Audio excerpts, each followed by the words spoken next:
Have you ever wondered how your income compares to other UK households? In today's video, I'll take you through what a typical UK household earns and what it takes to be in the country's top 20% of earners.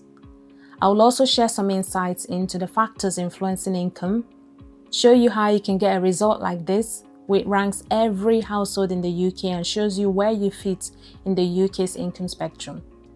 Finally, I'll share practical steps you can take to improve your financial future. This video is packed with lots of useful information, so without further ado, let's dive in. Let's begin with two essential concepts. The first is disposable income.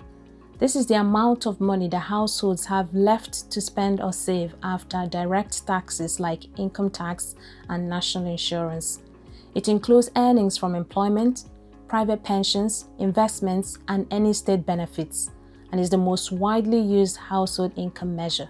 The next is median income. The median is the middle point in a data set. Imagine lining up every household in the UK by their income from the lowest to the highest. The household in the very middle represents the median, and the income earned by this household is the median income. 50% of households earn more, and the other 50% earn less than the household in the very middle. Median income differs from average income, which can be distorted by extreme outliers like very high or very low earnings, and therefore does not necessarily reflect the standard of living of the typical person. The median income gives us a better idea of what a typical household earns in the UK. And for the financial year ending 2023, the UK's median household disposable income was £34,500 or £663 per week, a 2.5% drop from the previous year. This decline reflects rising inflation and economic pressures.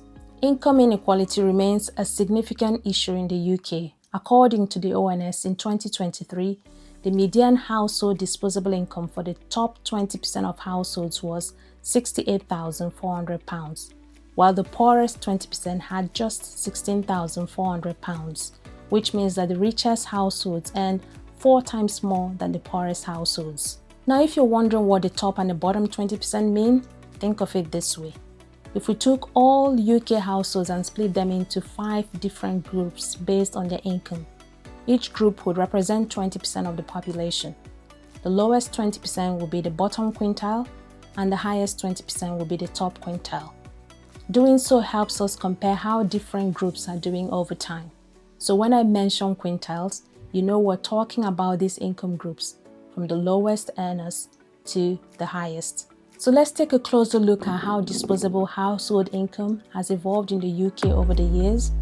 This chart shows the median disposable household income for 5 different income groups, starting from the bottom quintile to the top quintile over the last few decades. You'll notice that all groups have seen an increase in disposable income, but the growth isn't equal. The top quintile, which are the highest earners, have consistently seen the largest increases. By contrast, the bottom quintile has experienced much slower growth, with their incomes remaining relatively flat over time. This widening gap highlights a persistent issue of income inequality. So while the average household income has risen, the benefits have been disproportionately felt. So what does this mean for you? If you're in the bottom or the second quintile, your experience of income growth has likely been much slower than those in the higher groups. And if you are in the middle, your progress may feel moderate at best. It's important to understand where you stand because it can influence how you manage your finances and plan for the future. Now, let's dive into the factors that influence income. The first is gender. According to the ONS, the gender pay gap for full-time workers was 7% in April 2024, with women earning 7% less than men on average for the same roles. When you compare results across the United Kingdom, the gender pay gap is higher in all English regions than in Scotland, Wales, or Northern Ireland. Ethnicity also influences pay, with workers from ethnic minorities including African, Caribbean, and Bangladeshi backgrounds earning less than the other groups. Income levels also vary depending on where you live. In December 2024, Median pay across the UK regions ranged from £2,121 in Turby to £3,753 in Wandsworth. These disparities reflect both economic opportunity and the cost of living in different regions. The overall median pay for London was £2,905 in December 2024, with areas like Wandsworth having the highest earnings. However, higher earnings in London often come with significantly higher living costs. So for anyone considering relocation, balancing income potential with cost of living is essential. Cities like Glasgow, Manchester, or Birmingham may offer a more affordable lifestyle without drastically reducing earning potential. Income is also influenced by the industry you work in, with those working in finance and tech typically earning more. Age and education also influence income. In general, younger individuals, particularly those in their early 20s, tend to earn less, as they're often in entry-level positions or pursuing education. But as individuals progress into their 30s and 40s, they typically experience a rise in earnings, reflecting career advancement and increased experience. The average disposable income in the UK then tends to decline as individuals transition into retirement, with many relying on pensions and savings. So if you are an immigrant, bridging income gaps may involve gaining UK-recognized qualifications or building industry-specific skills. Curious about where your household income fits in the UK spectrum? The Institute for Fiscal Studies offers a great tool that lets you compare your income with others.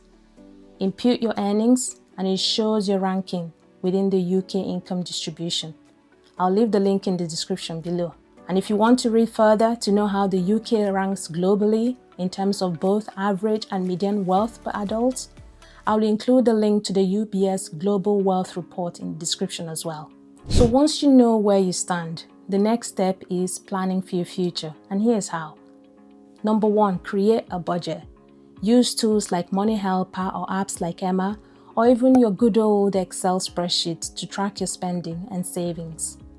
Number 2, upskill for growth. Free platforms like FutureLearn and OpenLearn, or even platforms like Coursera, can help you improve your earning potential. And number 3, start investing.